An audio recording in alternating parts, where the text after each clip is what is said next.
yudnina alaihinna min jalabibihinna. Wahai para nabi, katakan pada istrimu, katakan pada anak-anak perempuanmu, katakan kepada wanita-wanita mukminah, hendaklah mereka mengulurkan jilbab ke seluruh tubuhnya. Apa yang terjadi? Langsung hordeng ditarik, selimut ditarik, langsung dipasang. Jadi keluarnya langsung keluar gini. Kalau wanita muslimah sekarang gimana? Mbak, jilbab wajib loh Mbak. Apa kata dia? Tak dulu Ustaz. Yang penting itu jilbabin hati Ustaz. Buat apa jilbaban tapi hatinya kotor? Mendingan saya Ustaz, enggak jilbab hatinya kotor juga. Ngeles aja. Ada aja caranya.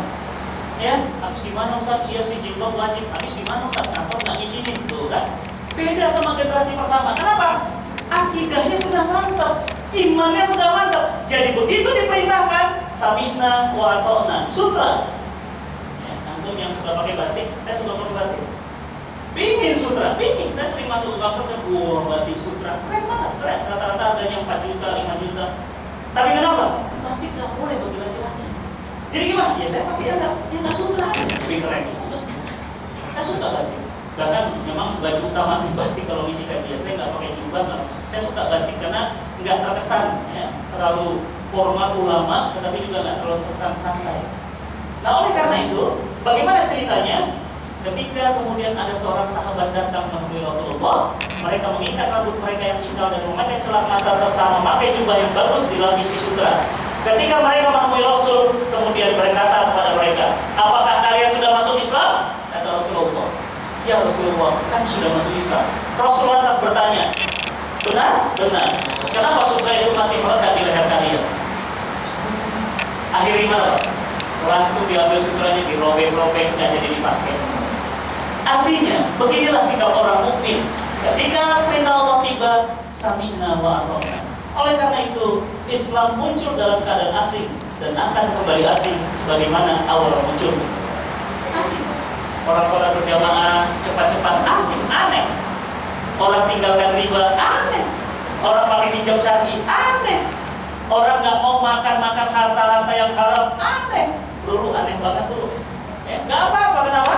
Karena kata Rasulullah SAW, bada'ul Islamu ghoriban, wa yasa'udu ghoriban, kama bada' fatubah liludulobah. Siapa mereka? Beruntunglah mereka orang-orang yang dianggap asing. Siapa mereka? Mereka adalah orang yang berpegang teguh pada Islam pada saat Islam justru ditinggalkan. Oleh karena itu, jemaah yang dirahmati Allah, saya akan kasih kabar gembira kepada mereka dan mudah-mudahan ini adalah kita semua. Amin ya rabbal alamin. Siapa mereka? Sesungguhnya di belakangmu nanti akan ada hari-hari penuh kesabaran.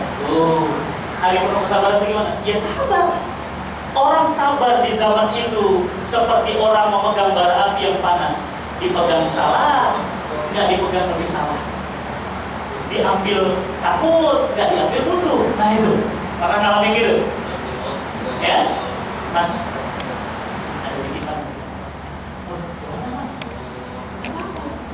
Kan bonus nanti dikasih aja bukan?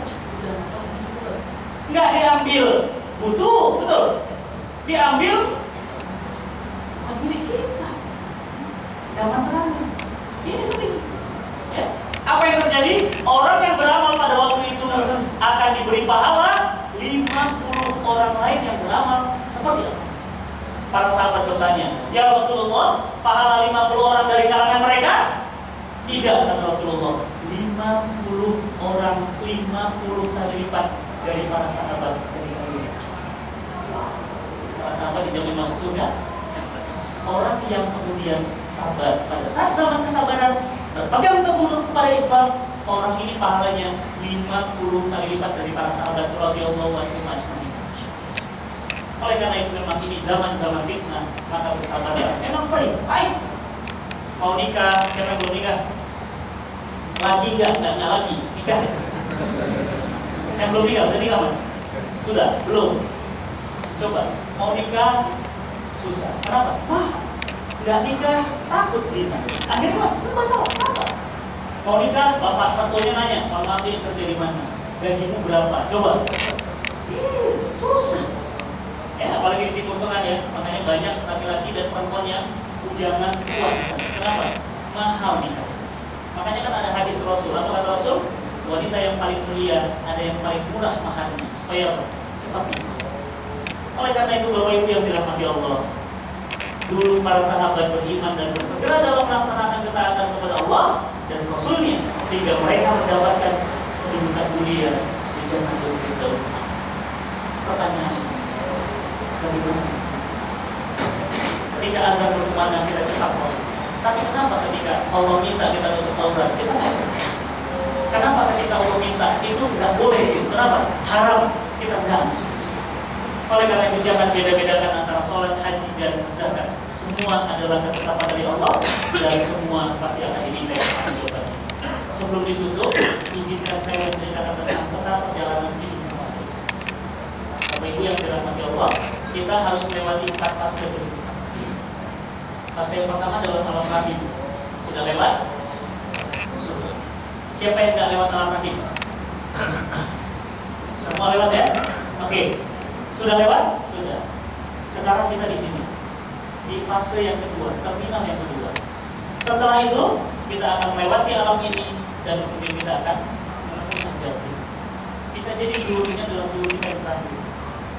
Bisa jadi ngisi pengajian ini ngisi pengajian saya yang terakhir. Dan besok kita akan di sini. Ustaz, berapa lama kita di sini?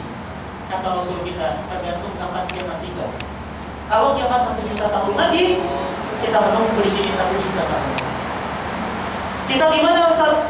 Ruh kita menunggu di yaumil mahsyar, di yaumil barzakh, dan jasad kita hancur. Kemudian Allah akan hidupkan kita lagi di yaumil hisab.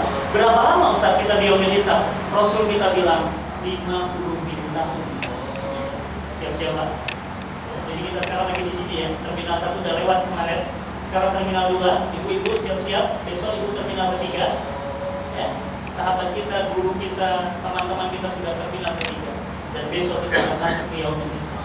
Dan lama kemudian kita akan melewati jembatan masing-masing. As-sirat. Jembatannya seperti rambut di belah 7. Setiap manusia akan melewati jembatan itu. Dan apa kata Rasulullah SAW? Ada yang selamat dan cepat melewatinya seperti petir, tapi ada yang melewatinya lambat seperti burung yang terbang, dan ada juga yang terjatuh. Siapa mereka ya Rasulullah? Mereka adalah umatku yang aba. Siapa mereka? Mereka durhaka kepada perintah-perintah Allah. Aba wastakbar. Mereka sombong, mereka menolak aturan-aturan Allah. Oleh karena itu, Bapak Ibu yang dirahmati Allah, hidup ini penuh pilihan. Mau sholat atau tidak, ada pilihan. Mau ikut pengajian atau tidak, kita bisa pilih. Mau surga Allah atau nerakanya Allah, silahkan, bisa dilakukan. Oleh karena itu, hanya yang layak yang Allah akan beri hadiah yang indah, dan hanya yang pantas yang Allah akan kabulkan setiap minta.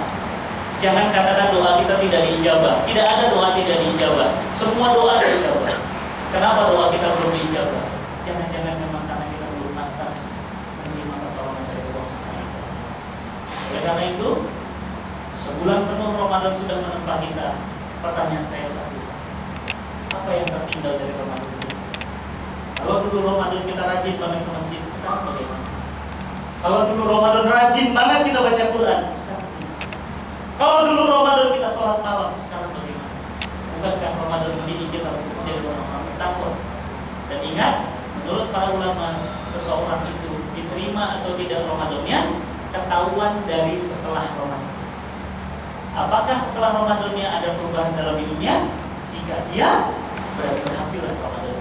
Jika tidak, jangan-jangan kita gagal. Semoga bermanfaat. Yang benar hanya datang dari Allah, yang salah saya bertanya. Mohon maaf, mudah-mudahan bermanfaat. Kalau ada waktu untuk bertanya, dipersilakan. Kalau tidak ada waktu lagi, kita akan melanjutkan bekerja mencari nafkah yang halal, karena itu bagian dari ibadah kita kepada Allah SWT. Terima kasih. Assalamualaikum warahmatullahi wabarakatuh. Mungkin silakan nanti ada yang ingin ditanyakan. Mungkin jika ada yang mau bertanya berarti setelah acara kasih bisa langsung rapat aja.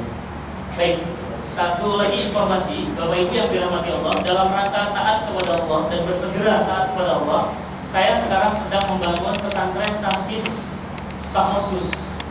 Bapak Ibu yang punya anak usia 18 sampai 25 tahun kirim ke pesantren saya yang sedang akan dibangun di Bintaro. Insya Allah setahun hafal Quran 30 juz. Bukan juz 30 ya, 30 juz 114 surah. Kirim dan itu free. Dan bagi Bapak Ibu sekalian yang ingin membantu membangun pesantren itu, bisa nanti setelah ini hubungi saya. Nanti akan saya berikan rekening yayasan pembangunan pesantren Cipta Quran di Bintaro. Yang kedua, saya juga pernah informasikan waktu saya misi Ramadan di sini, bagi Bapak Ibu sekalian yang punya orang tua dan orang tuanya sedang sakit, alhamdulillah saya bawa kabar gembira, mudah-mudahan menjadi obat. Saya dan ibu saya itu sakit diabetes akut dan sekarang alhamdulillah sembuh. Kemarin saya sudah informasikan pakai bawang daya. Bagi Bapak Ibu yang mau, saya kebetulan bawa barangnya, insya Allah nanti bisa dibeli di belakang. Termasuk juga bagi yang tidak mengerti tata cara sholat khusyuk, saya juga punya buku tentang tata cara sholat khusyuk dan dikarang oleh pakarnya sholat khusyuk, guru saya namanya Ustadz Sambu. Mungkin pernah juga misi kajian di sini. Jadi bagi yang ingin memilikinya, silahkan nanti bisa didapatkan di koleksi situ. Mudah-mudahan kita bisa istiqomah mengkaji Islam dan mudah-mudahan kita senantiasa dalam keadaan sehat. Sehat ini adalah anugerah yang mahal, anugerah yang sangat-sangat tak ternilai. Baik, silakan. Kalau ada yang mau tanya, jawab boleh. Mungkin waktunya cukup sekitar 10 menit. Kalau enggak, jangan dipaksa juga. Ada, silakan. Assalamualaikum warahmatullahi wabarakatuh. Ustaz, mohon penjelasan mengenai akhliyah tadi. Apakah hubungan antara akhliyah dan hidayah? Kalau kita lihat bahwa mungkin banyak sekali para pakar atau ahli, dokter, misalnya profesor ya, mereka ahli dalam biologi sampai mengamati adanya makhluk-makhluk yang paling kecil sekalipun, atau kemudian ahli astronomi yang tahu begitu benar banyaknya galaksi yang besar, begitu banyak begitu besar sekali upaya Islam ini. Nah, kalau kita Islam, apakah kita sudah menggunakan akal dan ini kaitan antara hati dan itu masih bagus. Pertanyaannya bagus. Ustaz, apa hubungan akhliyah, cara berpikir, cara nalar dengan hidayah? Kalau memang orang itu dimaksimalkan akalnya, maka dia akan menemukan rohnya. Einstein itu sampai-sampai katanya apa? Ketika Einstein meninggal, Einstein itu kan katanya orang terjenius di dunia. Einstein itu ketika meninggal, otaknya dipecahkan, dioperasi, diambil. Udah meninggal ya, otaknya diambil, diteliti di 7 negara. Kesimpulannya apa? Kesimpulannya satu, sama. Semua negara yang meneliti kesimpulannya sama. Apa? Einstein bisa jadi jenius hanya menggunakan 3% otak manusia. 3% jadi Einstein, Pak. Berarti kita berapa persen? Bayangin, mohon maaf, ini ciptaan siapa? Otak manusia. Ini mah udah tinggalan zaman, Mas. Yang terbaru, yang di kantor saya ada, ini udah touchscreen, udah nggak gini lagi. Jadi udah gini, ini udah nggak dipakai, jadi tinggal gini aja. Benar. Jadi nanti kalau saya mau materi baru lagi tinggal gini aja. Ini udah ketinggalan zaman, ini buatan manusia. Nih, buatan manusia. Oh, ini udah lama ketinggalan. Yang terbaru, masya Allah, udah nggak pakai begini lagi. Langsung dari handphone dan pixelnya lebih tajam dan langsung bisa di-share. Masya Allah. Pertanyaannya, saya tidak langsung jawab. Saya kesana sini dulu kenapa supaya dari dasar. Pertanyaannya, Ustaz, kenapa ya pakar-pakar profesor-profesor itu otaknya pintar? Dia meneliti makhluk terkecil, dia meneliti bintang, dia meneliti bumi, dia meneliti bulan. Tapi kok dia nggak menemukan Allah ya? Betul? Apa faktornya? Satu, faktor yang terbesar adalah sombong. Ada 5. Garis bawahi, faktor yang paling besar agar hidayah tidak bisa masuk, sombong. Contoh sombong apa? Rasulullah SAW mengatakan begini, la tadkhulul jannah, tidak akan masuk surga orang yang dalam hatinya ada sebiji zarah kesombongan. Para sahabat bertanya, ya Rasulullah, bajuku bagus, sepatuku bagus, kendaraanku bagus, apakah aku sombong? Rasul kita bilang, sombong itu bukan itu. Tuh, jadi jangan salah definisi ya. Sombong itu bukan itu. Apa kata Rasul kita?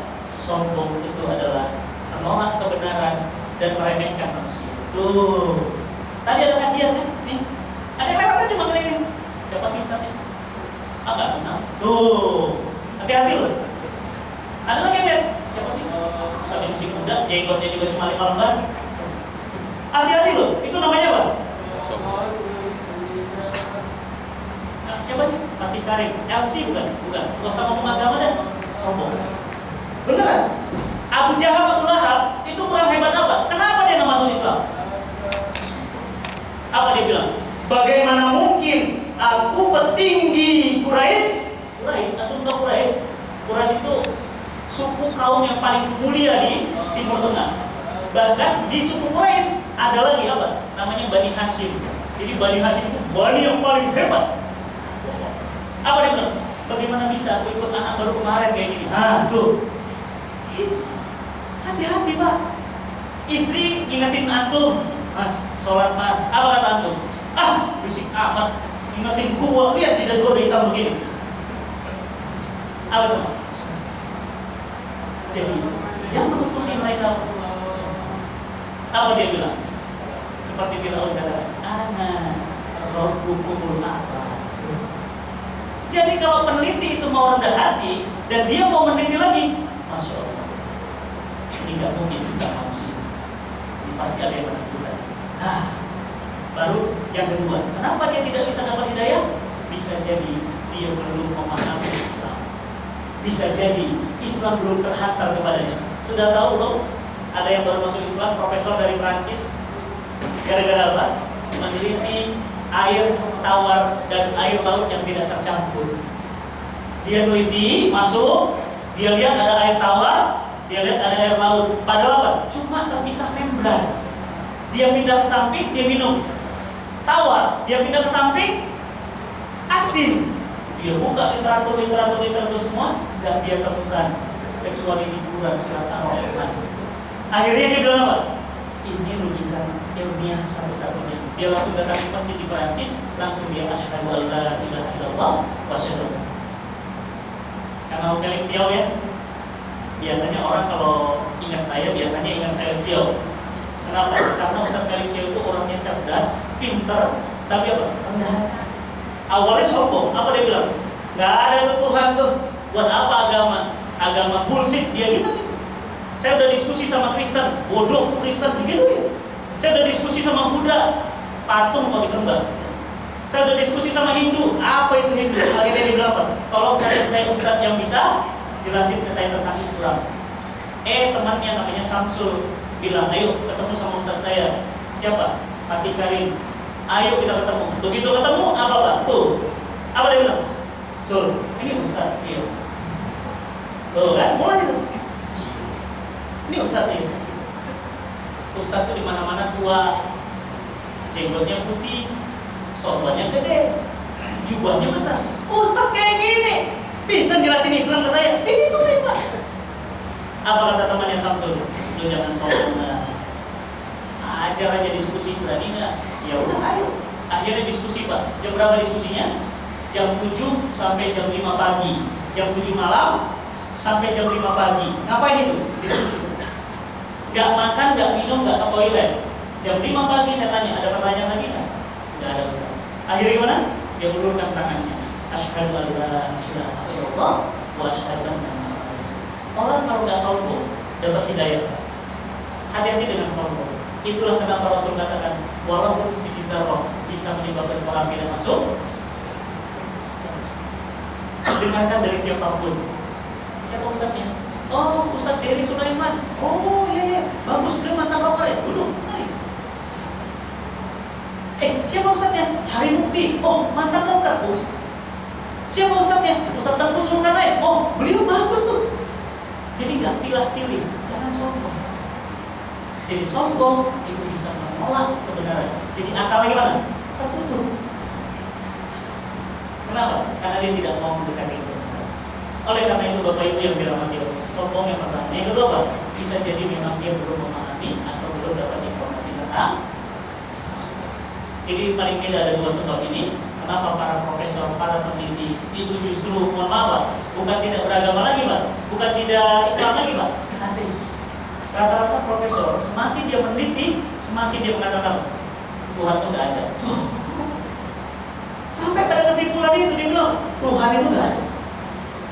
Bapak Ibu yang dirahmati Allah, coba buka Quran.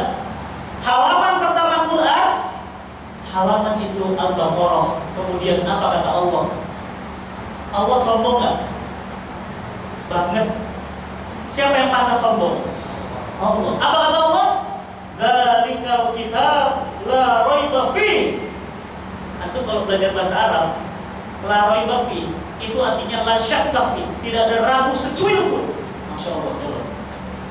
Begitu buka halaman pertama, begitu baca alif lam mim, langsung ngomongnya apa?